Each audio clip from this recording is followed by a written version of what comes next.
I wake before the lumen chime because the vents do not understand mercy, and the vents never sleep, and the vents are the only lungs this city trusts anymore.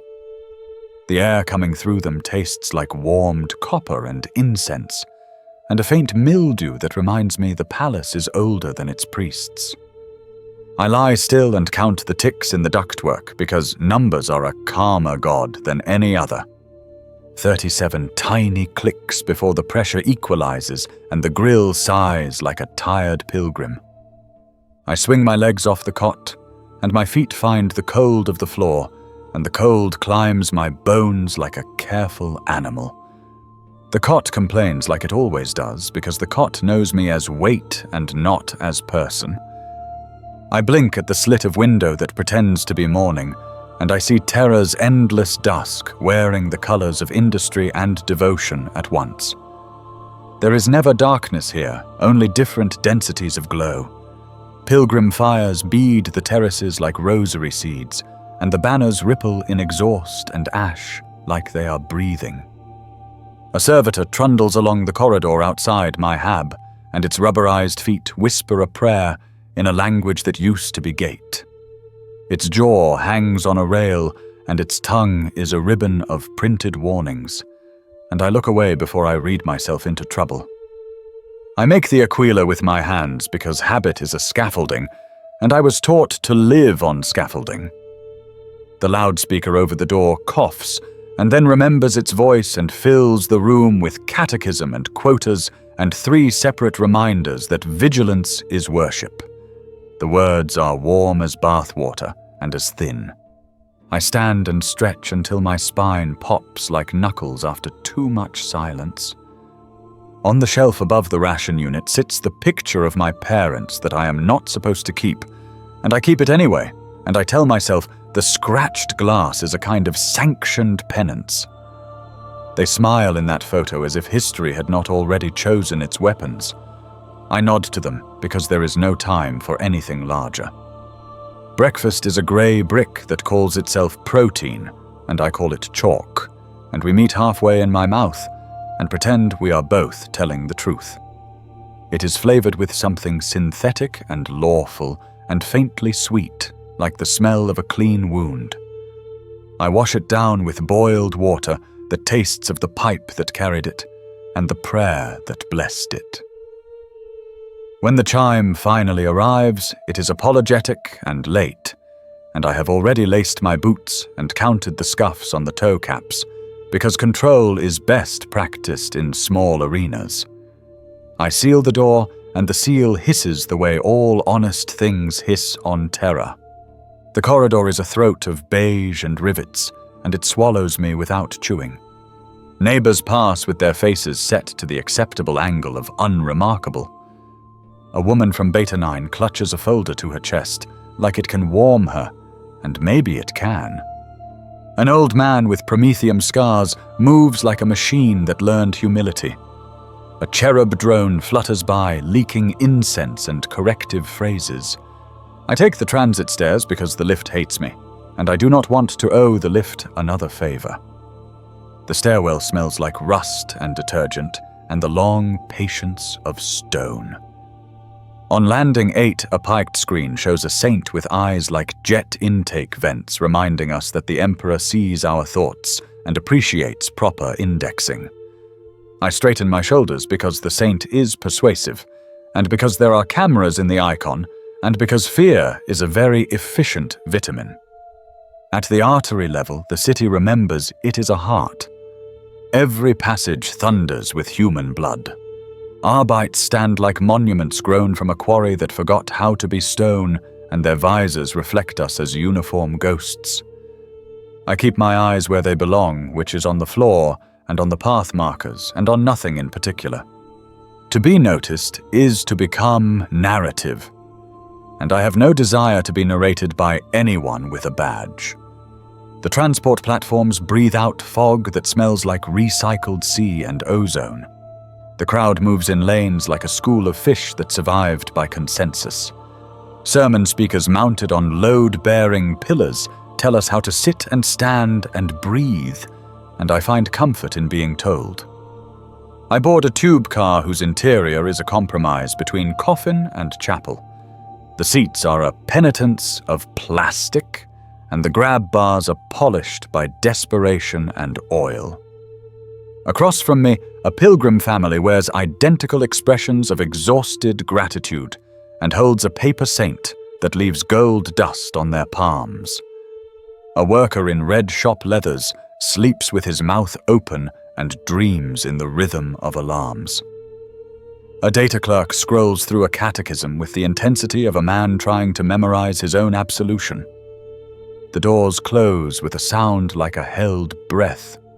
The car accelerates and the lights strobe, and the tunnels become a single continuous sentence with no verbs.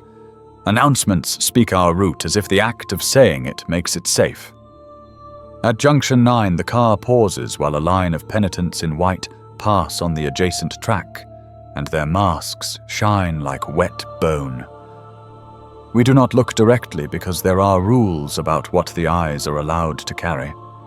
When the car moves again, the relief in the compartment is quiet and profound, and we all pretend we were not counting. I get off 3 stops early because I have learned to vary my routes like a man who expects a statistics error. On the concourse, an ecclesiarchy choir practices a hymn with too many notes for lungs built in the last 10 millennia. Their voices echo against riveted vaults painted with saints, whose miracles look suspiciously like engineering. A vendor sells sanctioned trinkets pressed from tin that used to be ration tins, and I consider buying a small aquila with crooked wings because I cannot afford anything that is not a metaphor.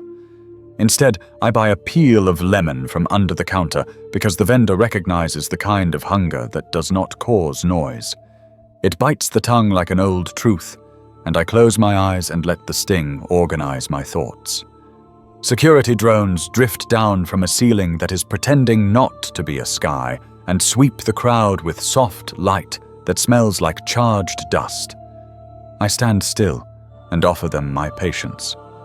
Their lenses wink like insects bred for order. They pass, and I remember to breathe, and the air tastes briefly of incense again because the ducts are generous to those who entertain them. A child drops a prayer slip, and it skitters across the tiles and lodges against my boot, and I pick it up and hand it back, and his mother thanks me without letting her mouth move. She does not want to be photographed making new friends. On the walk toward Gamma 7, the murals change from triumph to instruction. A saint pins a heretic to the ground with the spear of compliance. A worker smiles while his hand feeds a machine that has teeth and a rosary. A scribe kisses a seal, and the seal kisses back. I pass through a checkpoint where a tired arbitrator waves a scanner over my chest like a censor and pronounces me admissible. The scanner purrs with the satisfaction of a small god fed on routine. Above the doors to the sector floor, a picked rune loops a message about safety that has killed more people than negligence ever did.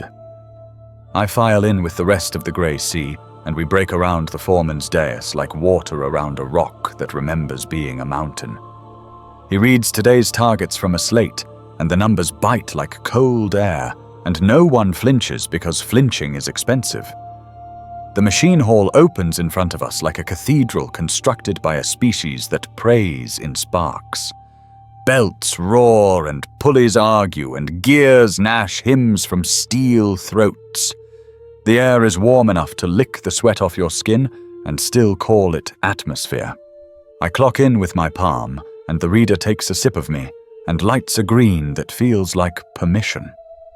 Before the bell, I allow myself one more look toward the high, clerestory windows where the light falls in righteous geometry. Dust swims in it like schools of unseen fish. Some of the dust is flour, and some of the dust is people, and I do not try to tell them apart because I am not qualified to assign meanings. A servitor clanks by with a crate of replacement mouths for a machine that eats arguments for breakfast. Its ocular lenses track me like a memory it is trying to place. I lean against my station and feel the vibration come up through my boots and into my knees, and into the habits that live there. My hands move through the pre-shift ritual without needing my mind. Grease the armatures. Check the tension. Recite the 6 lines of the safety benediction that rhyme only if you have never heard poetry.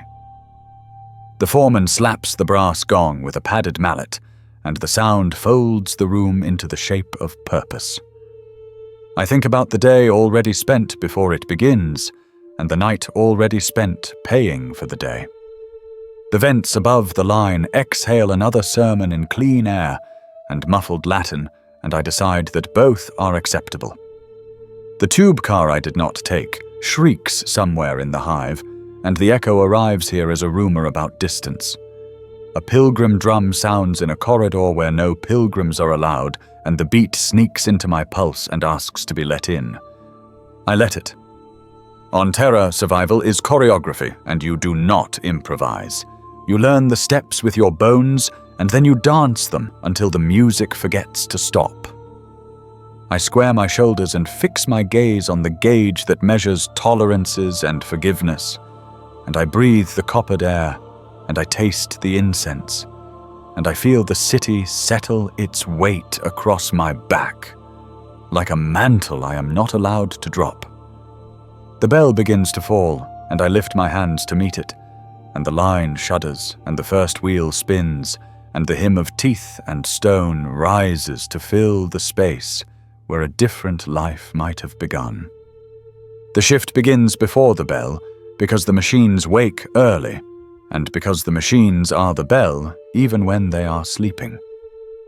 I walk the length of line 3, and I feel the floor tremble through my boots like a dog dreaming beneath the bed.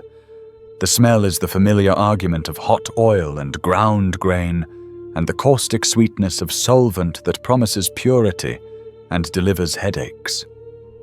My station is a shrine made of levers and gauges, and a panel with 32 runes that glow as if they believe in me more than I believe in them. Above the panel, someone has bolted the safety sermon in stamped tin letters that reflect light the way a knife reflects it. Pain is instructive. Failure is treason. Report all miracles to your foreman. The font is cheerful, and the words are not. I run the pre-start litany and touch each dial in turn, because touch matters here more than sight, and because the machines prefer to be greeted like old soldiers. Tension within tolerance. Coolant circulating. Couplings aligned. Blessed rag in my pocket. I reach for the brass pull and stop to whisper the 6 lines that rhyme, if you have never met poetry. And I have never met poetry except on warning signs. The gong sounds, and the hall inhales, and 100 belts begin to run like veins, waking in a giant that hates mornings. The wheel packs engage, and their teeth find their rhythm, and the sound swells until it is less a sound than a weather pattern. We feed stone from the hopper, and the first burr throws a plume of flour that hangs in the light like a thin fog that knows the names of the dead. My job is to keep the bite steady. If the bite is too shy, the quotas starve. If the bite is too bold, the bearings scream, and the overseer's auspex learns my pulse by heart. Across the aisle, Harvel from 2 keeps time with a boot tap that would annoy me if the belts were not louder. He scratches a tally mark on his cuff for every 1,000-weight, and the sleeve looks like a graveyard for tiny numbers. The foreman patrols on his dais with a data wand held like a scepter and a face that can register 10 kinds of disappointment without moving any muscles at all. He points the wand and we light up in his vision like sinners at confession. Our productivity is a heat map, and the red patches mean prayer will not be enough. I keep my gaze on the gauge because the gauge is honest even when it lies. It tells you what it tells you, and if it kills you, it is because you failed to hear it, speaking in time. The belts hiss, and the burrs groan, and the flour drifts down and cakes on our eyelashes, and turns us into saints made of bread. My hands find the dance of micro-adjustments, and my shoulders settle into the thrum the way a bird settles into a crosswind. On the fourth bell, a siren coughs and dies and coughs again, and we all pause just enough to taste the fear before the siren commits to its part. 2 stations down a sleeve flirts with a feeder, and the feeder does what feeders do when fed. By the time the kill rune slams to black, the machine has made a lesson from flesh and fabric, and the floor has learned a new alphabet. We stand at parade rest because that is the rule, and because moving now would mean moving wrong. The foreman does not look at the body because his job is to look at the line, and the line is still hungry. A Mechanicus deacon arrives with a kit of oils and seals and a voice that has been taught to pronounce holiness like arithmetic. He sprinkles unguent that smells like basilica and burnt copper, and he paints the cog rune on the steel as if the steel has feelings to be soothed. His servo skull clicks pictures that the machine spirits will file under experience and that the arbites will file under negligence if the numbers say so. He chants the canticle of restitution, and the words ride the air like insects removing color from flowers. When the deacon is done, the mop team steps in with squeegees that do not look like ritual but are, and the line gets the all clear before the name of the man is written down. A replacement waits near the time clock with a face carefully arranged into gratitude, and I know the look because I have rehearsed it in case I am ever chosen to perform it. The line restarts, and the belts come up with a throat-clearing growl that sounds almost embarrassed. We do not talk about the accident because the air is already full. We breathe in flour and oil and distance and keep our eyes on the work that keeps other people breathing. On Terra, you do not ask what becomes of the dead because the answer is payroll. Mid-shift arrives with all the subtlety of a dropped wrench, and the foreman grants us 8 minutes like a saint distributing indulgences. I trade half my ration ticket to a fitter named Juno, who owns a cousin with a hydroponic hobby. From her pocket she slides a thin coil of lemon peel wrapped in oiled paper, like contraband scripture. It is the color of a bright idea, and it shines even under factory lights. I put it on my tongue, and it stings hard enough to make my eyes water, and I thank it for being honest in a city that is exhausted by pretense. For 3 breaths the world is a precise yellow, and all my memories line up as if prepared for inspection by a kinder foreman. The sour clears the flour mucus from the back of my throat and gives me back my voice even though I do not plan to use it. I fold the paper with the care you give a relic, and I tuck it behind the sermon plate where I hide all the proofs that life can still argue. Back online the feeder jams with a sound like a swallowed oath, and I throw the lever and the burrs coast down in a reluctant sulk. Steam leaks from a place steam is not supposed to be, and the gauge wobbles as if considering a new career. I cut power to half the bank and pop the access panel, and the heat slaps my face the way an old friend slaps your cheek to say, "Wake up!" Inside I find a pebble of hardened slurry wedged exactly where a pebble should never be, and I pry it loose with the blessed screwdriver I have named Patience. Patience is a short-handled tool with knurled grip and a habit of finding trouble by smell. I wipe the face of the bearing with the rag the priest kissed at the start of the quarter, and the rag leaves a sheen that looks like faith pretending to be grease. When I reseat the plate, the burrs sing a little brighter, like a choir that finally found the note it was missing.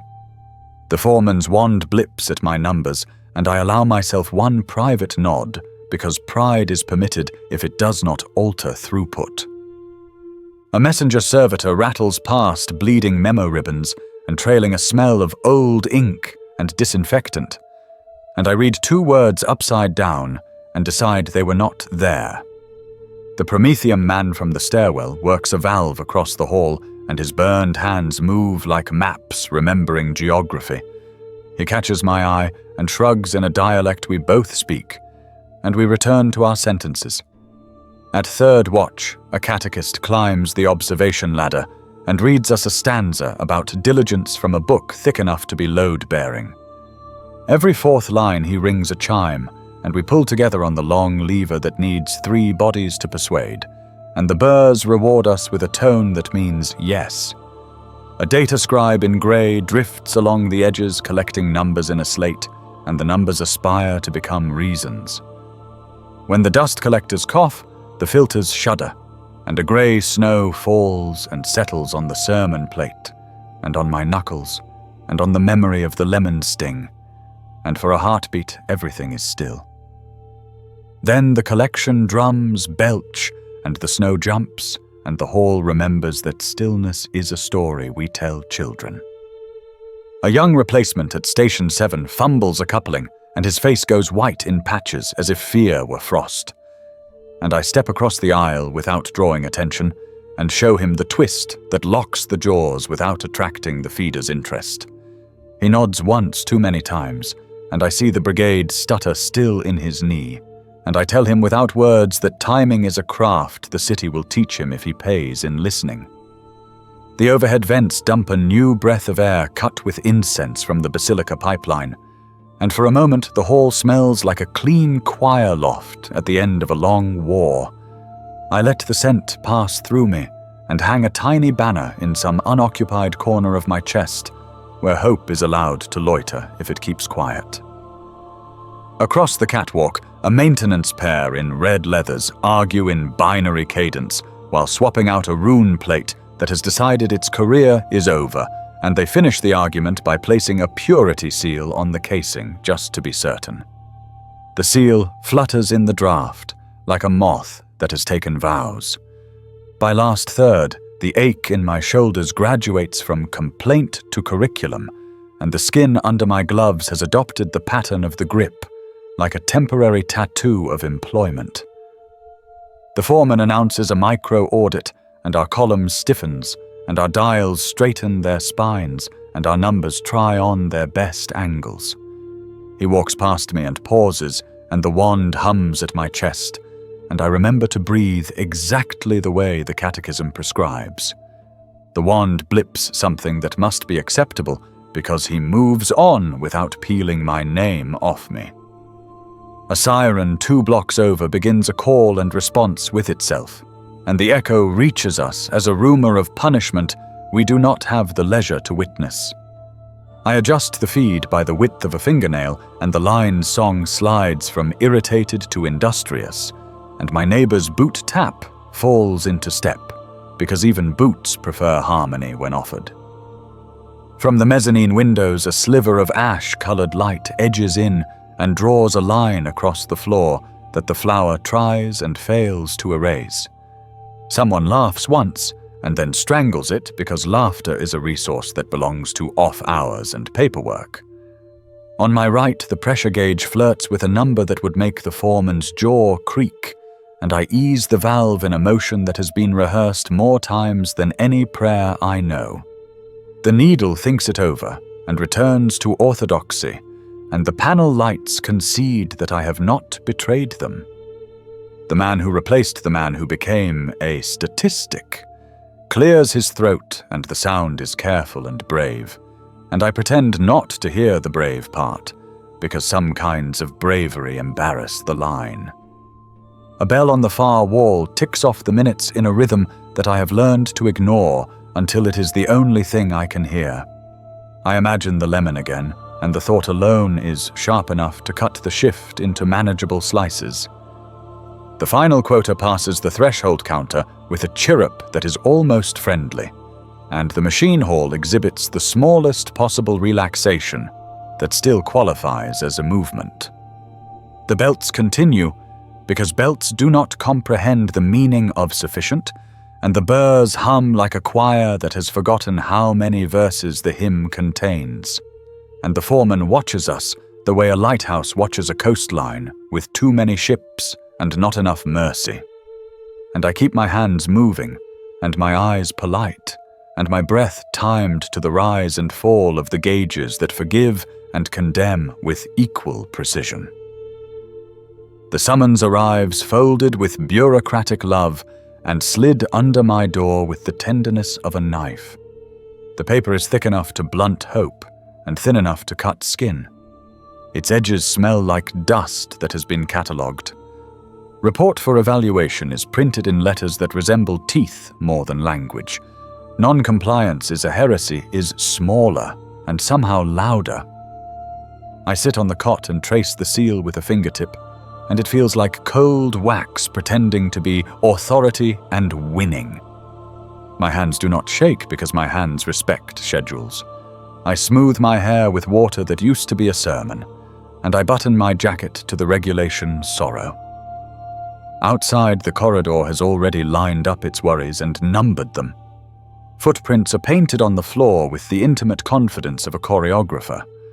I step where they tell me, because improvisation is for the absolved.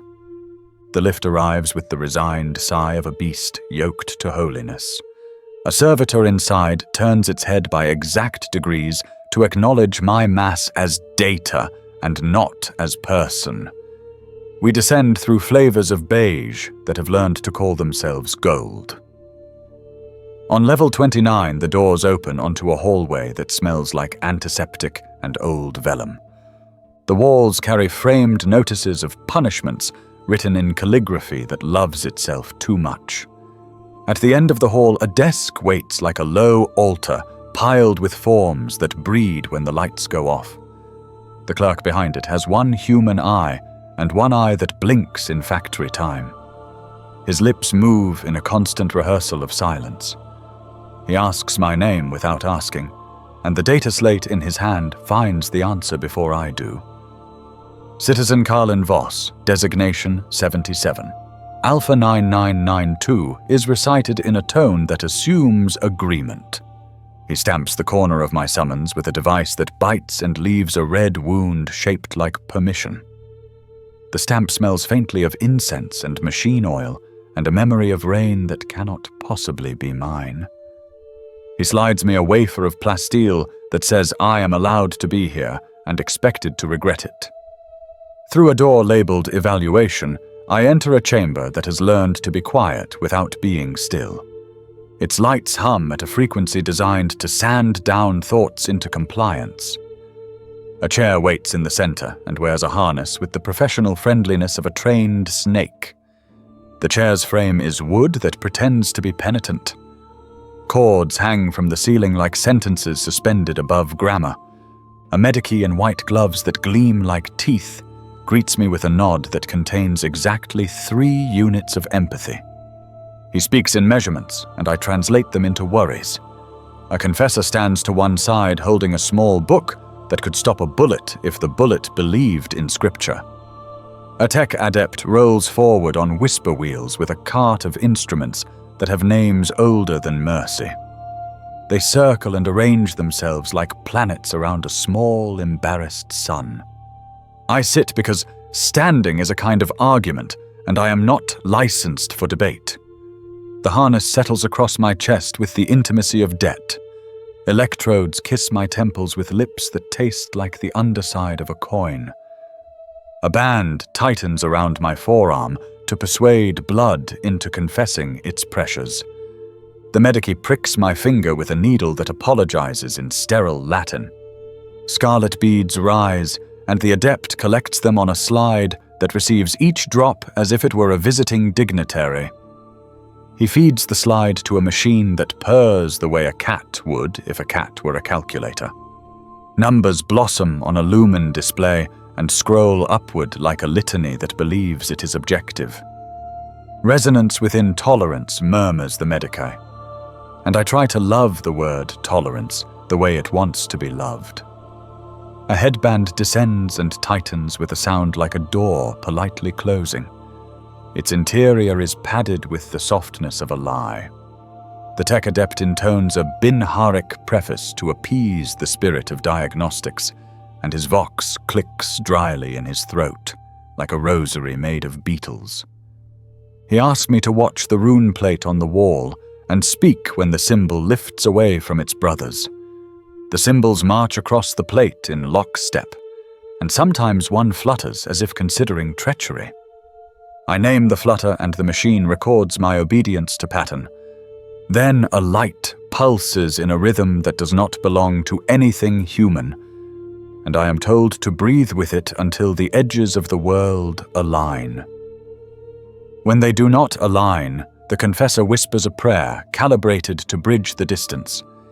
He smells of cold iron and old incense and a little like wet paper. The adept turns a dial and a tone arrives that is not so much heard as experienced by teeth. He calls this coherence testing, and my jaw calls it an insult. A second dial introduces a gentle pressure behind the eyes like a question asked with both hands. I refuse to answer out loud because sometimes silence is the correct liturgy. The medici checks my pupils and notes that they behave like citizens under curfew. A coil apparatus with 3 brass leaves unfolds above my head and lowers until its breath is my breath. It hums in a key that hints at old bridges and collapsing stars. He asks me to think of nothing, and then records my failure. He asks me to think of something I have never seen, and then records my eagerness. He asks me to think of the Emperor, and the room warms a degree, as if the ducts have opinions. The confessor asks if any unclean thoughts have visited my house without signing the guest log. He phrases it as a statement that expects the dignity of a reply. I answer with the humility of a man who knows that memory is a traitor with good references. He nods because the nod is in the rubric. The adept draws a chalk circle on the floor with hexagrammic precision and asks me to keep my shadow inside it. My shadow hesitates and then complies as if it has suddenly remembered its middle name. He places an array of cards on a velvet pad and tells me to choose with the hand I think is honest. I pick a card that shows a bird with 2 heads pretending to share a body. He writes a notation that is really a shrug performed with ink. The medici straps my left wrist to a metal plate that hums pleasantly like an appliance in a good mood. An image appears on a screen that looks like weather trying to remember it is a skull. He traces the flicker with a stylus and notes the continent of my fears and the coastline of my stubbornness. The confessor coughs a verse about humility to clear his throat of dust that smells like past confessions. He asks me to recite the Catechism of Vigilance while the adept varies the frequency of light in front of my eyes. The words stumble around the strobes and find each other like workers changing shifts in a blackout. I taste copper, and the memory of lemon tries to argue and loses. A servo skull drifts in through a hatch as if it were expected by gravity. Its lenses eye rising in and out with theatrical modesty remind me of flowers in a garden that survived only as rumor. It scans the marks on my palms as if fingerprints were scripture and not stains. It whispers a digit string to the adept that he writes down without moving his hand in time with the whisper. A second skull enters trailing parchment strips that rustle like tired wings. It prints a record of my respiration and also my crimes, which appear to be the same line until the end. The confessor asks me about dreams, and I give him the edited version, the way a man presents a cleaned bone. He writes blessed approximation in the margin with a flourish that believes itself discreet. The adept brings out a device that looks exactly like a small, friendly guillotine and assures me it is a harmless mnemonic comparator. He slides a strip of thin metal beneath my tongue and asks me to remember the day of my naming and the color of the floor at my first posting and the taste of the last lie I told myself. The device registers something with a click that sounds like good manners. The medici accepts a vial from a pneumatic tube that thumps into a wall slot like a heart, forgetting its line. He injects a measure of transparent calm into the vein that has learned to keep secrets. For a handful of breaths, my thoughts become neat shelves instead of a market at closing. He asks me to place sadness on the second shelf from the left, and I do, and the machine makes a satisfied burp. He asks me to take it back, and I do, and the machine reserves judgment. A panel on the far wall opens to reveal a scribe behind glass with a face as pale as a blank page. He signs his name to my numbers without looking at me, and then looks past me as if I am a courier who has already delivered myself. The confessor asks if I have ever hesitated to report a co-worker for insufficient zeal. I say that I always report with prompt affection, and he underlines the word affection because it will make someone's day brighter. The adept removes the headband with the gentleness reserved for expensive tools. Sweat has written a brief essay on my forehead, and the essay argues for mercy, using only punctuation. I am told to stand and turn and sit and stand again, while a censor under the floor reads my balance for evidence of treason. The medici presses 2 cold discs to my ribs and instructs me to inhale until my past mistakes are stretched thin. He listens to the music my lungs have been practicing in secret and nods in a meter I cannot decode.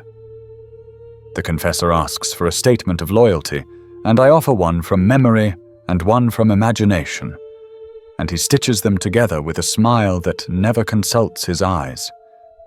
He applies a purity seal to the lower corner of my jacket, where it can flutter modestly without interfering with labor.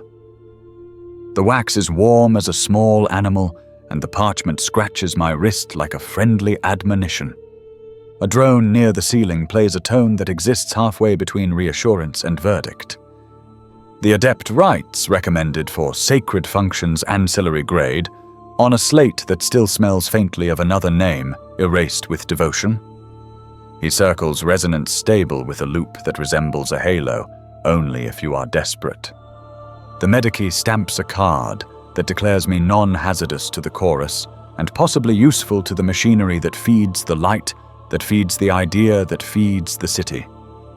The confessor signs beneath in an ink that looks black until you tilt it and see the red it was trying to hide. I am guided to a smaller room that is the color of instructions. A woman in administratum grey sits behind a desk that has crushed many petitions to chalk. She recites my life back to me with the serene authority of a water clock. Attendance is acceptable. Infractions are few and eager to apologize. Bloodline is humble with admirable elasticity. She asks me to verify the year of my mother's birth and the date of my first quota exceedance and the number of teeth I have lost to the line. Her stylus taps the slate with a rhythm that makes my heart try to match it. She passes me a form with blank spaces that are already tired of being empty. The header reads Declaration of Alignment with Peaceful Outcomes and Benevolent Systems. In a font that is trying so hard to be kind, it begins to look predatory. I sign where indicated because the alternatives are not printed and therefore cannot be correct. She asks if I consent to the sharing of my measurable virtues with concerned departments. I consent because consent here is a verb that means yes in only one direction. A pneumatic tube gulps down my form and belches out a token carved with a skull that has learned to smile. Take this to waiting bay. 4, she says in a tone that has memorized patience. The door to the bay opens onto a room that has replaced hope with furniture. Chairs line the walls with the posture of citizens. A pict screen displays a looped film of saints performing ergonomic miracles. I sit in the chair quietly records this milestone. Mira from the capsule sits 2 seats away, with her Aquila pendant threaded between her fingers like a rosary that doubts itself. Marcus Thorne, the Prometheum veteran, cradles his burned hands as if they were a story he is still editing. The youth from the brigades jigs his knee until a servo skull drifts by, and his knee learns the catechism of stillness.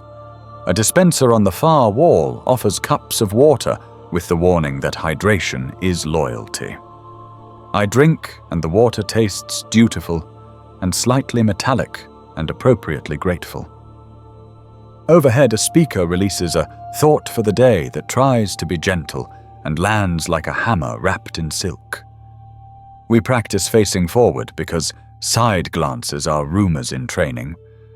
A Scutarius at the door scans us with a device that hums a little song each time it decides we can continue to be ourselves. A clerk enters with a stack of files, and the files glance at us with the bored interest of predators well fed. Names are called, and people stand in the order prescribed by their spines. The Promethean man goes first and returns with a bandage he did not have before, and a look that sits quietly without complaining. Mira returns with ink on her thumb and a whisper of a smile that means she has successfully negotiated with paper.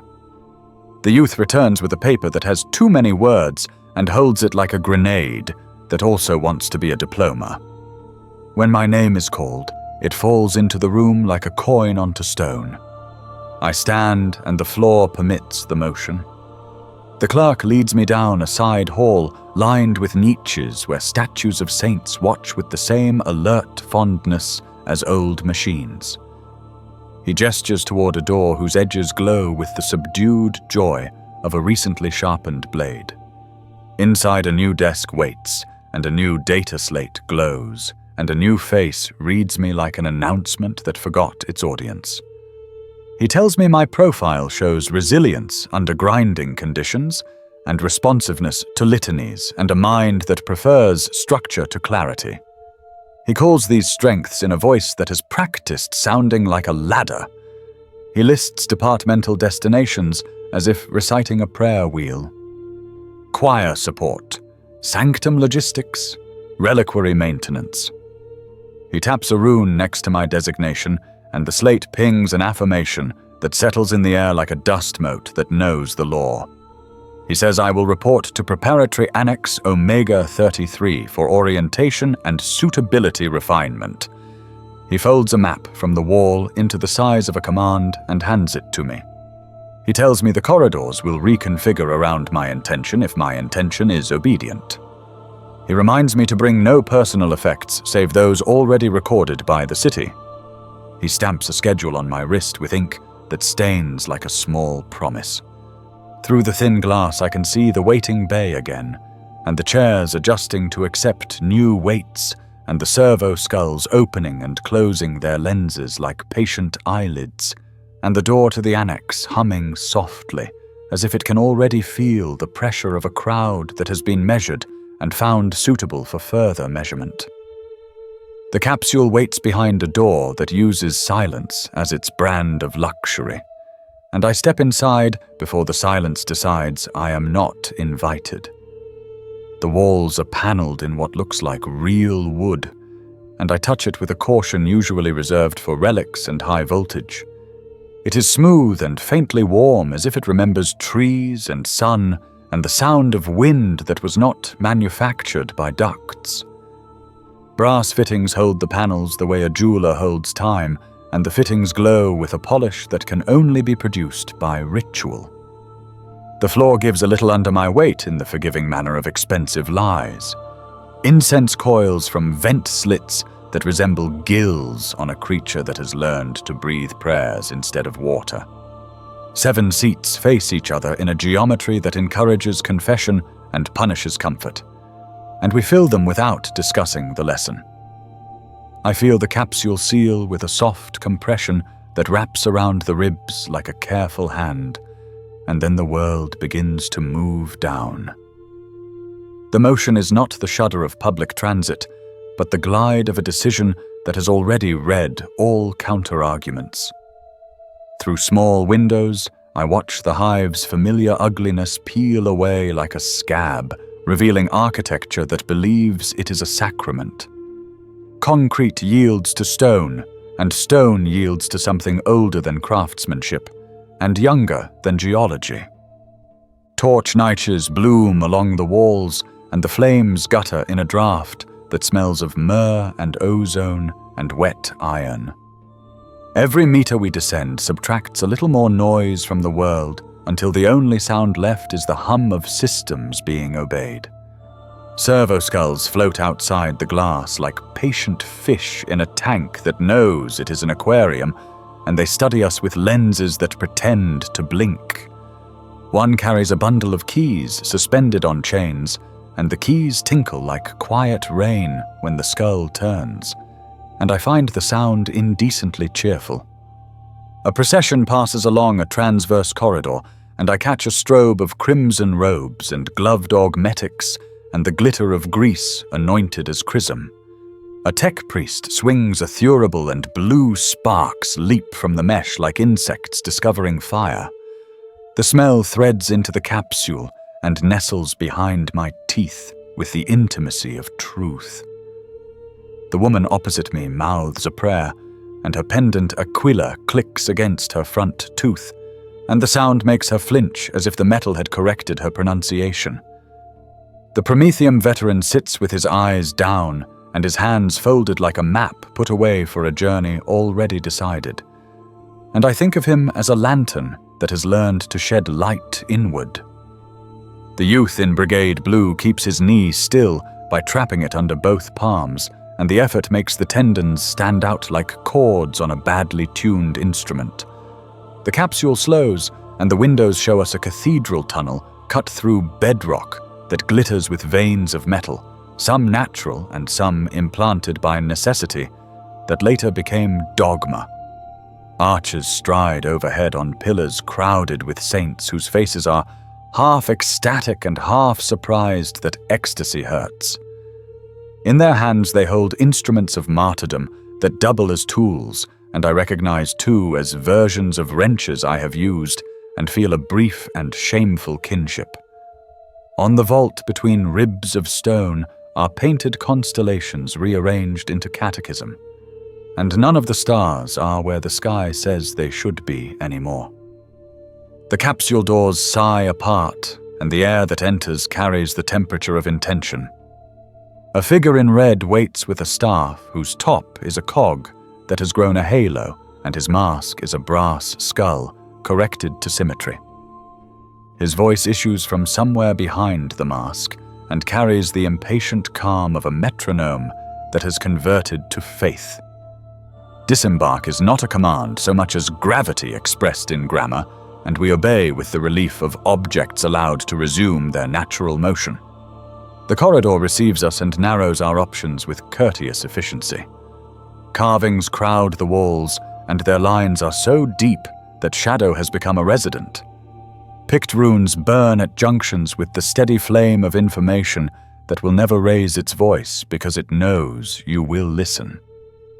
Our guide moves with the economy of a machine whose parts were selected for the task by a council of other machines, and he gestures with 2 fingers when the whole hand would be sentiment. I notice that the floor is not one piece, but a mosaic of plates held together by latches etched with hexagrammic wards, and each plate clicks as our weight passes like a lock testing a key. From somewhere below us, I hear a bass thrum that does not repeat so much as continue, and I realize I have been mistaken about the size of everything that ever frightened me. We pass a window cut into the rock, and beyond it a shaft plunges into a blue darkness, braided with bundled cables, thick as streets, and they pulse with a current that makes my fingertips tingle as if my skin is trying to become an instrument. Gantryways crisscross the void like web spun by an arachnid saint, and servitors trudge along them bearing canisters that breathe fog and whisper to themselves in truncated prayers. A pair of Scutari stand at a checkpoint encrusted with sigils, and their visors shed a lambent red that reflects against the brass studs of their gorgets. Their limbs tick and purr, and their weapons hum in the bored register of tools that know precisely how to be catastrophic. One sweeps an auspex across our torsos, and the scanning beam tastes like mint and pennies and old batteries, and the machine prints a ribbon of digits it then eats. The other nods in the way a statue nods in dreams, and our guide proceeds without ceremony, because ceremony has been outsourced to the walls.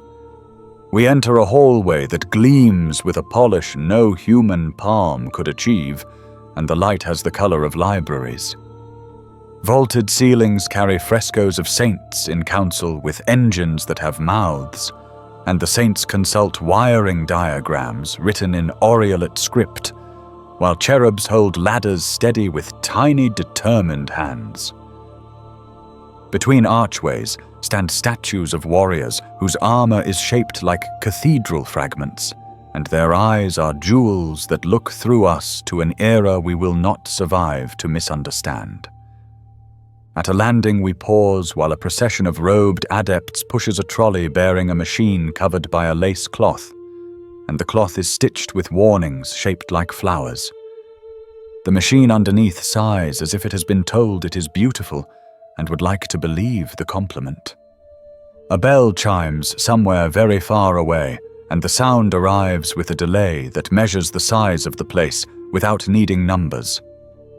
We pass doors sealed with purity chains, and each chain bears a tag stamped with a date older than the dynasty of my grandparents, and a note in a tidy hand that says, "Do not open unless instructed by someone who no longer exists." In a side chapel, a single candle burns before a reliquary containing a piston that saved 1,000 lives, if the plaque's enthusiasm can be trusted. And I believe it because belief costs less than verification here. Our guide leads us into a gallery where the floor is a glass plate thicker than my cot, and beneath it a river of coolant runs milky and slow, and I cannot help imagining that whatever the river cools is not a machine, but a temper. A child's voice somewhere echoes into laughter, and then stops, and I realize it is a recording used to calibrate acoustics, and the decision feels like a kindness and also a warning. We pass niches with skulls wired to small plates that pulse with dim light, and I realize they are thinking, and then I realize thinking is a generous word for what they are permitted to do. The corridor shoulders us toward a gate framed by archangels who have traded wings for exhaust manifolds, and each holds a sword that is also a conduit, and the conduits throb with what I will call devotion, because I lack a better word that will not attract attention. At the gate stands a lector in red with a vox grill for a throat, and he recites a challenge that tastes like static, and our guide answers in a dialect that consists of the absence of vowels. We are admitted, and a draught of colder air flows past our ankles and carries with it a rumor of the surface that is either honest memory or intentional comfort. Beyond is a stairwell spiraling down around a shaft, whose center is a column of light as thin as poverty and as steady as a veteran's hand.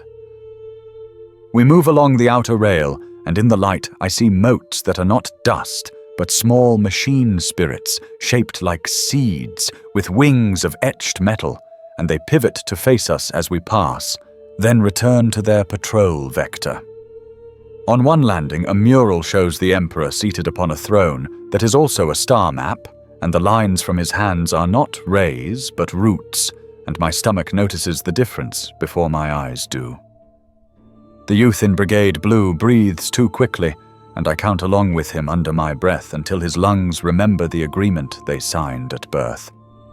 We enter a hall where the ceiling is so high it has its own weather, and tiny clouds condense around gilded vents and then dissolve when a bell rings, and I wonder if even the humidity has a schedule.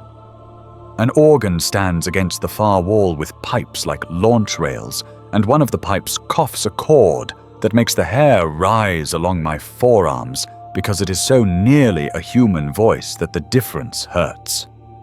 A choir of acolytes in white linen is being taught to pronounce the names of machines, and the names resist them politely, and the choirmaster smiles without showing teeth because teeth would be an admission of effort. We are guided along a colonnade where each column is wrapped in cable that resembles vines, and small brass beetles scurry along the coils, tightening tiny bolts with even tinier wrenches. and their diligence makes me feel lazy in a way I cannot afford. A side passage exudes a chill that thickens the air, and a sign above it reads, "Vault of Nulls," and next to the sign, an iron rod is bent, as if it tried to lean away and was caught. Our guide shepherds us in the opposite direction with a gesture as gentle as a magnetic field. We pass a window of thick crystal, beyond which men and women in sealed suits wade through a shallow pool filled with pale nodules that glow when touched and dim when left alone, and the workers touch them in patterns that mean arithmetic to someone else. At another junction, a pair of penitents kneel on steel grating, while a confessor paints sigils on their shoulders that will either protect them from radiation or convince them they are protected, and I am not sure which is kinder. The smell becomes more complex as we descend, and I learn its layers by their intentions, and I name them power and memory and sterility and celebration and grief. In an alcove stands a vending shrine that dispenses blessed earplugs and admonitions for a modest donation, and I take a pair and return the admonition to the slot, because I am already carrying a full set.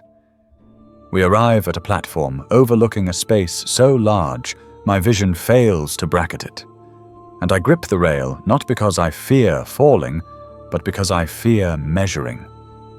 Below, a lattice of bridges spans cylindrical chambers where turbines turn slow as planets, and each revolution feels like an era changing its mind. Streams of robed adepts move along the bridges like veins carrying ritual to organs that are also laws. Our guide pauses for a count of 12, while a train of reliquary carts crosses the nearest span, and the carts sway slightly as if their cargo hums with an opinion about gravity.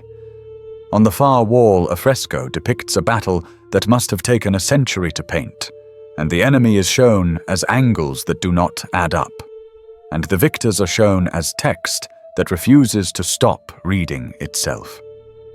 The Promethean man murmurs something like a prayer, but with fewer promises in it, and I recognize the tone as the one I use when I address bearings and bolts that are older than my understanding. We move again and pass through a series of gates that each demand a different submission, and I provide them in order like rations. A gate that wants silence takes it from my tongue.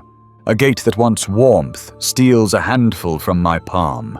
A gate that wants identity receives a breath that fogs a plate and writes my name in letters that fail to learn cursive. A final arch vibrates when I pass, as if testing my bones for resonance, and it approves with a purr that makes my teeth feel briefly magnetic. The corridor beyond is older than the idea of corridors, and the stone has been cut by hands that believed angles were a form of worship. The carvings here do not explain themselves, and I do not ask because I have never met an answer that did not cost more than the question. A faint grit crunches underfoot that might be dust, and might be history ground to a size considered safe for public consumption. Candles line the wall in ranks, and each flame lifts to a point like a spear being taught manners. Some are guttering, and a boy in acolyte brown moves along with a taper lighting the failures, and he hums the line of a hymn that respects the key of the machinery 2 floors down.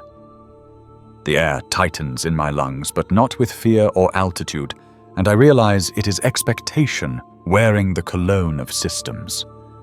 We emerge into a long nave where the pews are benches bolted to rails, and the altar is a console with too many runes and a velvet cover thrown over the parts that scared someone. A lectern holds a book whose pages are riveted together through the spine with brass pins, and a chain runs from the book to a ring set deep into the stone so that no one can carry the wisdom away without also carrying the wall. Our guide turns and inclines his skull mask and gestures toward another door whose threshold is marked with 3 small dents, as if the building had been tapped there by an instructor insisting on attention.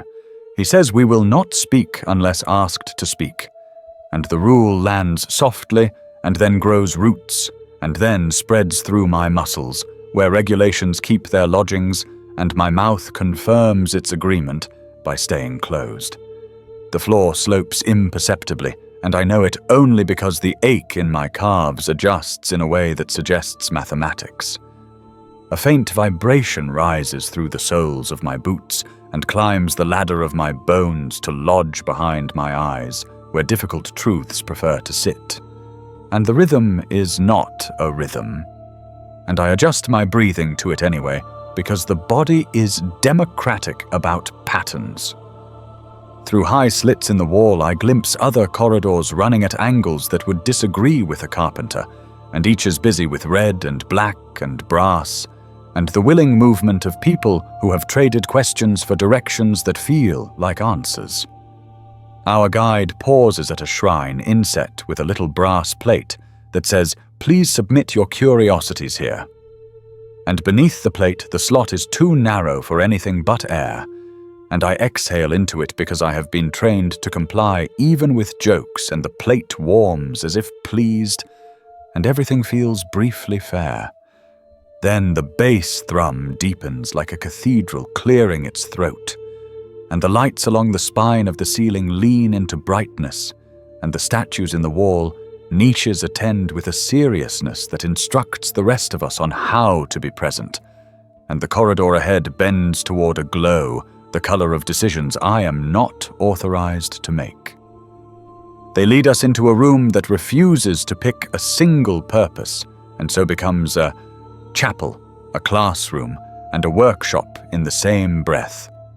Benches face a dais, where a lectern grows out of a slab of stone, veined with old rust that might be iron and might be memory. Behind the lectern hangs a curtain of chain set with purity seals that flutter as if a slow tide moves through the links. Candles crowd the edges in ranks that would make a drill master proud, and the air is warm with wax and ozone and the bright ache of antiseptic. A confessor in sable takes the lectern, and a magos in red stands at his shoulder like a parenthesis made of cables. The confessor's voice is the color of iron filings and honey, and he says "welcome" as if the word had teeth. He tells us there are many paths into sacred service and fewer paths out, and none of those are walked alone. The magos clicks a wand and a hollow blooms, a thin coin of light that swells until it becomes a map of terror overlaid with arteries of transmission and nodes like votive stars. He taps a node with a finger that wears an augmetic thimble, and the node brightens until it hurts to regard, and he names it the light that guides humanity. He does not name it anything else, and yet the room rearranges itself around the unspoken word as if it were a heavy piece of furniture arriving late. The confessor says, "The light drinks power and prayer and calculation and flesh in proportions that must be exact, or else the chorus stumbles and ships die singing." He says our task is to keep the proportions honest. He says some among us will be measured for the veil where minds are braided into a hymn and held at the edge of a sun that cannot be looked at without learning new kinds of blindness.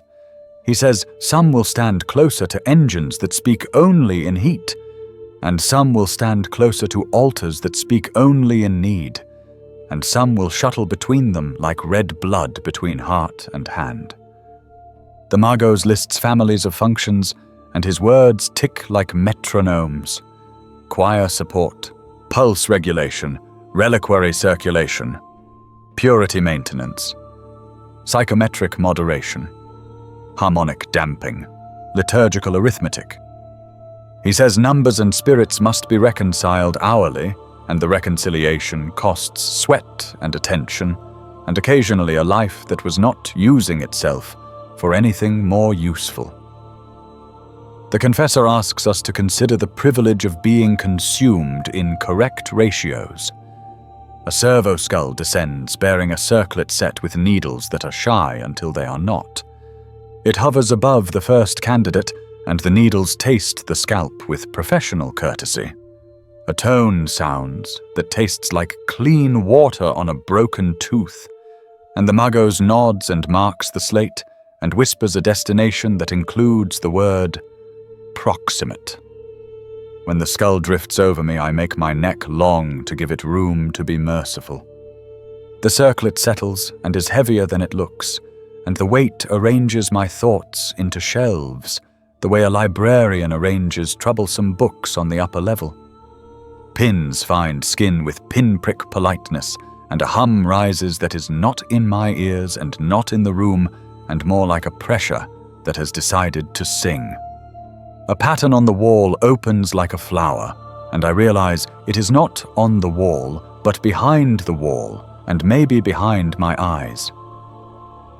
The Magos watches with the interest of a craftsman, evaluating wood grain. Resonance low but orderly, he says, and his vox renders it almost kind. The word low sits in my mouth like a small stone, and the word orderly sits like a small meal. Not for the veil, he says, and my shoulders let out a breath I do not remember hiring them to hold. Support sancta, he says, and draws a circle around a word that glows faintly every time someone swears allegiance nearby. The skull lifts, and I feel 10 hairs remain as payment, and the weight departs and leaves behind a measuring tape made of tingling. I return to my bench and stare at my hands as if they will confess something new, and they decide to remain loyal to oil and callus. The confessor speaks about the veil for those who are marked brighter, and his voice lowers the way voices lower in the presence of graves and weddings. He describes the binding in terms of gifts and doors, and light so large it has to be portioned out like dangerous rain. And I listen, and I picture a room that contains a sun disguised as an organ. I picture throats open in song, and machines drinking the song and turning it into direction for vessels lost between stars. And I do not know if my picture is accurate, but it arrives with the gravity of truth. The Magos interrupts with a caution that the veil is not for everyone, and that support sancta are not lesser, but laterally sacred, and his cables sway like careful serpents at the conviction in his tone. He gestures and panels unfold in the wall to reveal machines that look like baptisms turned horizontal. Beds ringed with conduits, crowns that are both jewelry and punctuation, gauges with hands that tremble like frightened priests. He says these are used to tune the human instrument to the key of the work. He says our bodies will carry the proofs of our employment. He says our dreams will be screened for waste and repurposed.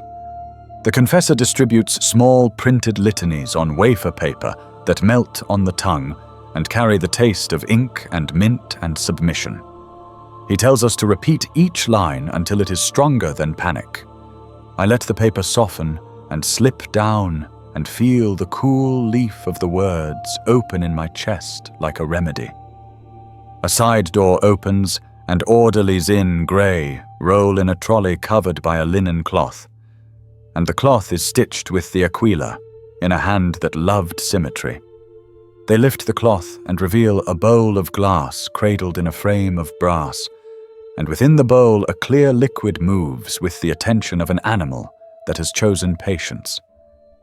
The Magos calls it medium, and the confessor calls it reliquary, and the difference between the words is the distance between two altars set back to back. He says the medium carries those elements of holiness that are soluble, and those elements of flesh that are recyclable, and he says the mixture must be exact and ageless and humble. He says the medium circulates through pumps that are named after saints, and through pipes that are named after victories, and through valves that are named after virtues, and that our duty will be to keep the saints and victories and virtues in conversation. He says a bubble is a heresy, and a clot is treason, and a leak is a lamentation felt 6 districts away. An adept opens a panel on the trolley, and shows us the miniature of the larger system, and the miniature purrs like a cat that knows the house is on fire, but also knows the bedroom is warm. He marks ports in different metals and assigns us stations in a tone that combines arithmetic and blessing.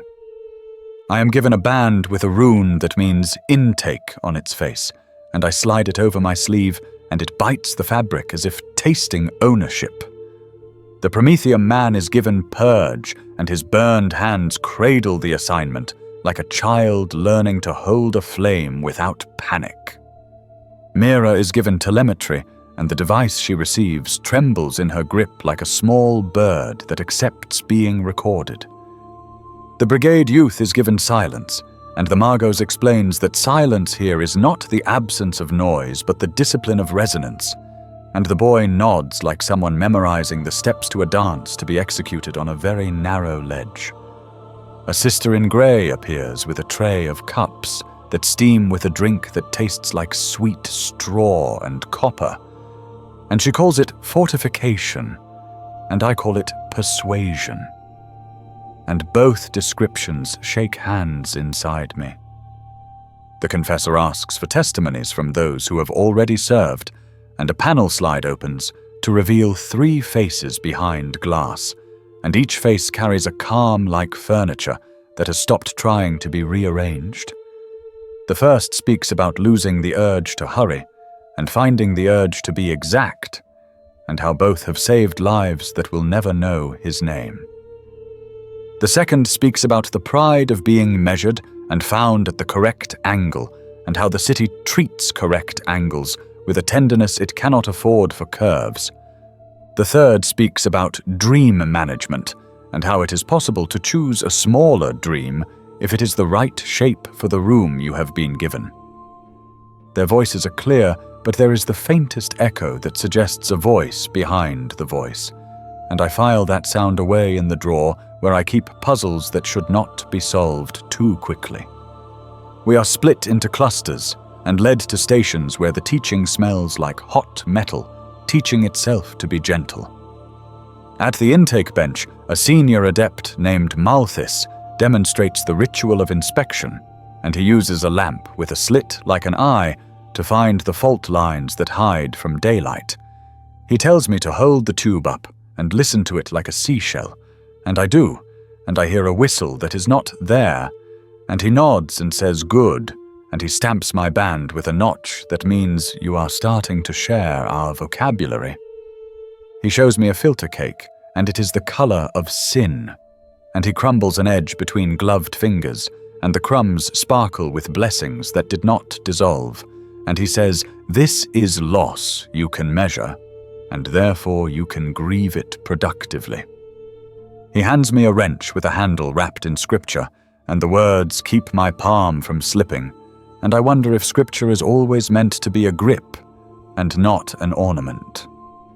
Mira stands to my left with her telemetry wand, and the wand speaks to her in numbers that lean toward song, and she translates without moving her lips, and I feel safer because she is near. Across the aisle, a confessor walks among the purge lines, touching valve housings with 2 fingers and whispering keepers' names, and every valve twitches like a horse hearing its original owner. A bell rings in the upper rafters, and the Margos explains it is a call for adjustment in Choir Auxilia 3, and that our work must bend to that call because their work is a roof over our heads even this far below. We rehearse the sequence for surge, and the sequence for drought, and the sequence for contamination, and the sequence for sorrow, and I note that sorrow's sequence is longer and involves more hands. A red lumen flashes over the door, and we are told to stand very still because something larger than instruction is passing nearby. The floor vibrates with a gate I cannot name, and the candles lean toward the door, and the reliquary bowl purls and steadies, and I understand that the city has organs I have never seen, and that they move with the confidence of predators that decided to become shepherds. When the light returns to its ordinary endurance, the confessor resumes speaking as if no interruption has occurred, and the effect is like a river stepping around a rock that expected to stop it. He says there will be a signing. He says the signing is not a contract, because contracts imply haggling, and the days of haggling ended when the first walls were built against a night that does not tire. He says the signing is a confession that has remembered to bring a pen. We approach a table where a book lies open, and its pages are made from something that has forgotten whether it was paper or skin, and has chosen to be useful instead. A stylus waits in an inkwell that smells like smoke from a holy fire, and I sign my full name and then a portion of it in a script that is not mine, and then the absence of my name where absence is requested. A scribe burns the page edges with a wand that hisses like meat meeting water, and the ashes fall into a tray where they are gathered by a small brush and poured into a vial that goes elsewhere with the efficiency of swallowed medicine. A sister ties a ribbon around my wrist that bears a little lead seal with a number, and the number feels friendly and heavy and inevitable. The Magos clasps my forearm with a hand that is almost a gauntlet, and says your tolerances will become our tolerances, and if you keep them true, the city will not stumble while you are watching. The confessor presses a seal to the collar of my jacket, and the wax is warm, and the stamp leaves an aquila whose wings are crowded with microscript that I cannot read, and that is probably for the best. An orderly leads me aside to a bench where a low crown waits that is not the crown for the veil, but a quieter sibling that cares about rhythms and not about distances. It settles on my head with the authority of a timetable, and the needles touch skin and the hum finds my pulse and leans into it until the two agree to split the difference.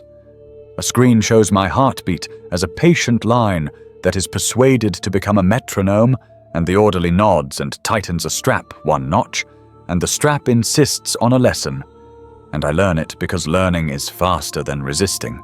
The crown lifts and leaves behind a hairline of heat, and I breathe and count, and the numbers feel obedient and tired and ready. A bell in the corridor rings twice, and the Magos declares the first measure complete, and the confessor invites us to kneel if we require it, and to stand if we do not, and to choose without worrying which choice looks more holy. I stay standing and bow my head and whisper the 6-line benediction for beginning work, and the words taste like mint and iron and a small remembrance of lemon. And I feel my shoulders align with the room, and the room align with the thrum below, and my name align with the number on the seal, and the corridor beyond the door align with the map that was folded into my hand earlier, and everything hums with the polite menace of purpose that expects to be obeyed. My days discover a new orbit, and I learn to move as a moon around machinery that never sleeps. Morning begins with the reliquary pumps muttering the way old priests mutter. When asked about mercy, I walk the inspection path with a lantern that sees heat better than I do, and I make check marks that feel like small prayers stapled to metal. Pipe a 12 purrs, and pipe B 6 complains, and pipe D 9 sulks until I lay a palm flat and bribe it with attention. The medium glides through sight windows in a slow glitter that looks like patience learning to be liquid. Every gauge has a personality, and every valve has a mood, and I keep a private ledger of who prefers a gentle hand and who respects a tap like a promise. We start the chant that keeps the long loop honest, and our voices bounce along the conduits like pebbles thrown down a well. Mira reads telemetry into a slate that loves her more than it loves any of us, and the numbers obey her as if trained to heal. Marcus, the Prometheum veteran, watches purge pressure, and he can hear a clog forming 2 bends away the way a hunter hears snow change its mind. The brigade youth mines the silence field generator that keeps stray harmonics from waking ideas we cannot afford. And his knee barely moves now, and I file that as a victory owned by routine. A bell chimes in Choir Auxilia 3, and the light on our master panel steps up half a breath, and the floor tells my ankles about it before the panel finishes explaining. We open the feed by a degree measured in hair and confidence, and the medium accepts the invitation and rounds the corner with the grace of a procession that knows where it is welcome.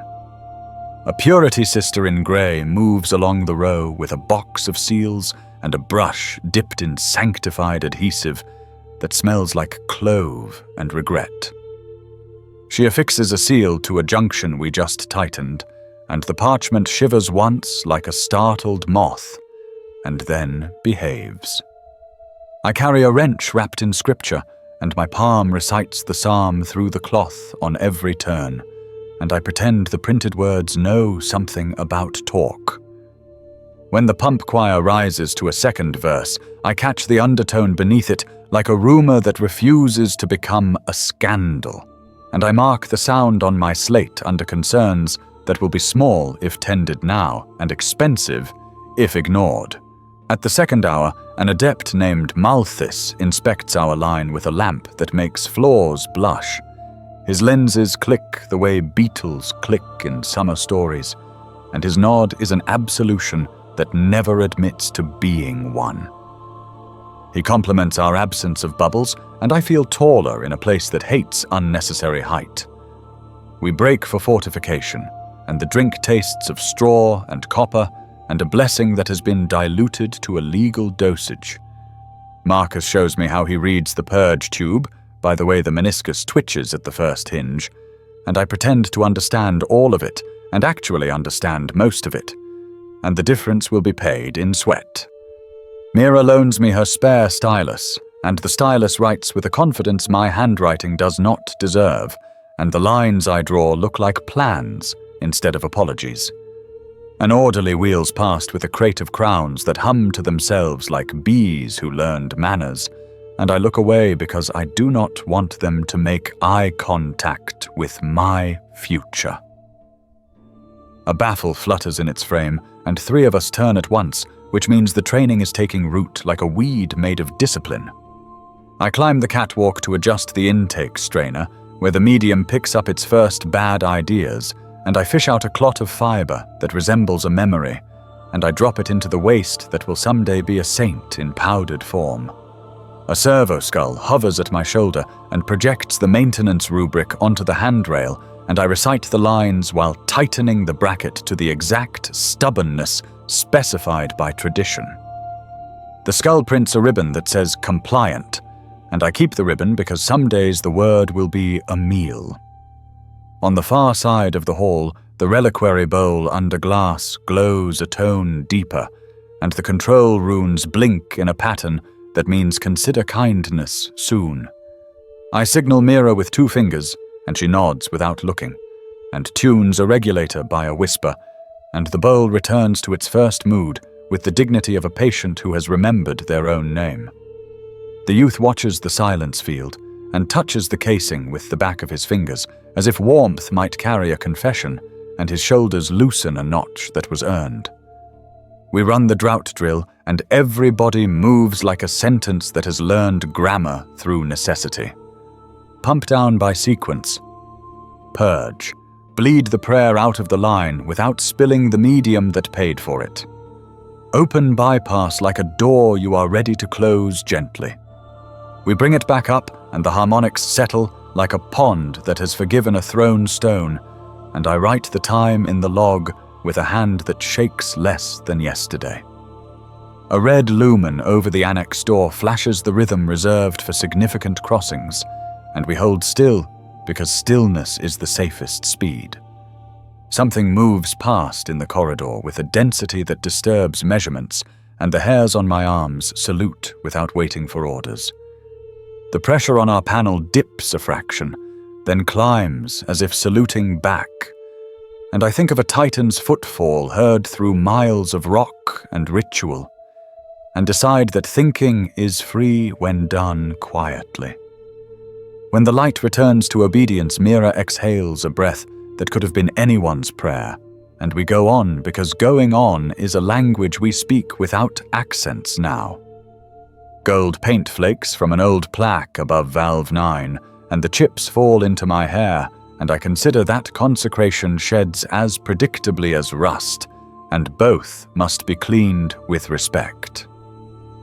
At midday, the vending shrine dispenses earplugs and admonitions, and I keep the earplugs and feed the admonitions to the slot again, and the shrine purrs approval because it prefers actions to slogans. Marcus tells a story about a valve that only sealed for people who called it by its original factory designation, and I file the possibility under things that are not true until the day they are. The youth asks if the silence field ever forgets, and the confessor answers that forgetting is a function we schedule, not a fault we suffer, and the statement sits in the room like furniture no one claims but everyone uses. A catechist walks the catwalk, reading from a manual that believes itself a psalter, and he pauses to watch me clear a bleed, and his approval arrives as a grunt that could be a blessing if you tilt it. I taste lemon in a corner of memory, and it sharpens a dull edge inside my head, and I get an extra half-turn from a reluctant collar and decide nostalgia is a tool if applied sparingly. After fortification second, the training crown returns for its session, and the orderly fits it with gentle indifference, and the needles kiss a pattern along my hairline like rain learning punctuation. The hum enters my throat and persuades my pulse to visualize itself, and the line on the screen steadies like a hand gripping a rail during rough transit. I count along, and the cadence falls into companionable stride with the pump choir, and the crown lifts and leaves behind the warmth of an answer I did not have to say aloud. Back at the panel, a tiny rune lights amber to remind us of a filter approaching the end of its career, and Marcus and I change it with the ceremony due a veteran and the speed due an artery. We bag the cake and label it as if we are writing a condolence note, and the confessor signs the tag and throws a grain of ash in the brazier, and the flame inhales politely. Mira reports a drift in telemetrics that suggests a sensor pining for calibration, and the Magos assigns us a window large enough to remove fantasy from the process, and we take it. On a mezzanine landing, a window of thick crystal opens to a long view of the turbine nave, and I stand for a dozen heartbeats, watching revolutions slow enough to be seasons, and I feel the ache in my shoulders synchronize with the big rotation. It is not comfort, and it is not pride, and it is something like being held still by a very large hand that knows the shape of my back. We run contamination drill when the bell with the discrete panic tone sounds, and a red line crawls across our board like a rumor trying to become law, and we throttle and isolate and flush, and the medium darkens in the sight glass, the way a memory darkens when properly told. The purge tank swallows what we do not allow to return, and the Skitari at the far gate mark the act with a nod as if the angle of acceptance matters to their rifles. A servo skull whirs past, trailing a streamer that reads "Commendation deferred," and I hope it finds the person it is hunting, because deferred is a thin blanket, and some nights are wide. I sit on the edge of the steel step during a sanctioned minute, and roll my shoulders, and the metal prints its pattern through my jacket into my skin, and the pattern feels older than me, and I grant it tenancy. The youth asks me how to tell the difference between noise and omen, and I tell him omens persist when you close your eyes, and noise asks to be believed, and we both pretend the answer is complete. An ecclesiarchy hymn floats down from a duct feed, and someone up there is singing to a schedule, and I mouth the words without thinking, and the rhythm fits my breathing like a borrowed coat that was made for me by accident. Mira laughs once at a joke the numbers made, and the sound is bright as a dropped coin, and we all look away to keep it from making us spend something we cannot replace. A crack appears in a gauge window like a hair laid across the face of an old friend, and by the time I blow on it, the hair has become a spider web, and Malthus marks it for replacement with a stamp that hisses approval. A novice adept fumbles a purity seal, and it lands adhesive side down, and the confessor rescues it with a brisk hand and a look that says, "This one does not count," and the novice nearly weeps with gratitude for a sin that will not be written. Marcus tells me he used to dream of fire, and now he dreams of pressure, and I say pressure is just fire with etiquette, and he considers the line and blesses it with a grunt. The crown sessions lengthen by a notch each day, and the hum enters my bones more politely and leaves more slowly, and my sleep finds a shallower pond in which to float. At night, the dormitory hum matches the sanctum's bass, and every bunk becomes a tuning fork that remembers gladly. I fall asleep counting harmonics like sheep that have memorized the catechism, and I wake before the chime because the pumps never fully gave me back my ears. On the third cycle, a messenger servitor arrives with an armature of brass fingers carrying a slate that announces a rotation. We will spend a shift in the outer gallery attending the valves that feed the engines, that feed the choir, that feeds the light, and the sentence constructs itself with the logic of a stare. We sign our names on a roster that smells of ink and confidence, and the Scutari at the gate taste the air around us with Auspex cones that read loyalty in the language of warmth. The outer gallery is colder and louder, and the air carries an iron snow that is not snow, and we don our masks and our words shorten to the shape of necessity. A valve refuses to open because it remembers a previous operator who promised too much force, and I talk to it with the wrench held like diplomacy, and the seal gives with the sigh of a door consenting to a marriage.